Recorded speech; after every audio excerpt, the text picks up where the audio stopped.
Hello, my name is John Schweitzer. I'm a candidate for the Parma City School District School Board of Education. Mr. Schweitzer, what do you feel qualifies you to be a Board of Education member for the Parma City School District? Well, first of all, I'm a lifelong resident of Parma, so the Parma City Schools. I have attended the Parma schools. I graduated from Parma High School.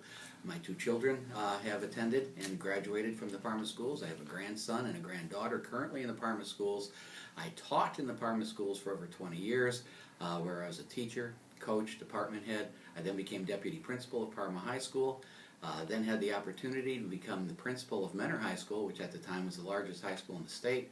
And from there I was able to move to central office with the Euclid City Schools, where most of that time I served as assistant superintendent.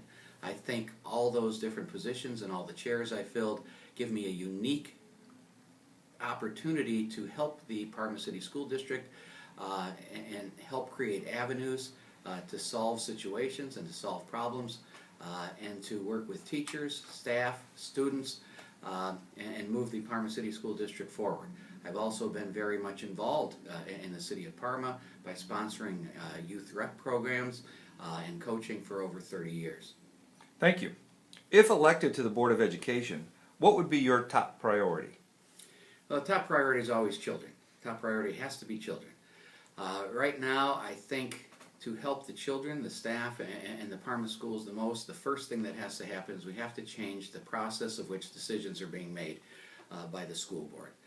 The current school board seems to be making decisions based on just the direction that they see as the one going forward, and if you don't agree with it, it's kind of a gloom and doom sort of attitude.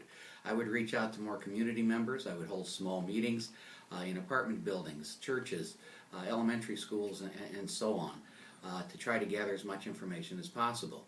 Because the decision-making process has to be one where your administration, your superintendent, your business manager, your treasurer are charged with bringing multiple solutions to the board so that the board can then measure which one is the most staff and student friendly and move forward accordingly in that particular direction and manner.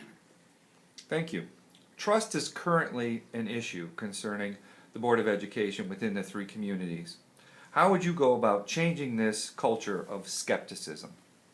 Well, I think some of the things I just mentioned in the first two questions would go a long way. By transforming the decision-making process and bringing it more to the people and being transparent and holding small community meetings on a regular basis and actually allowing those answers to be used and that input to be used rather than just some cursory approach to where, this looks good by having, a town hall meeting or something along those lines. I think you would be opening up an avenue and avenues to where the community would start to trust. I mean, it's going to be a process that has to be built. It's not going to happen overnight. But I think with a new board, a board that is elected by the community, not appointed, and one that truly values the input of the community, the staff, and the students would go a long way in bringing back the trust factor in the district. All right, thank you for the interview and thank you for your time. Thank you. My pleasure.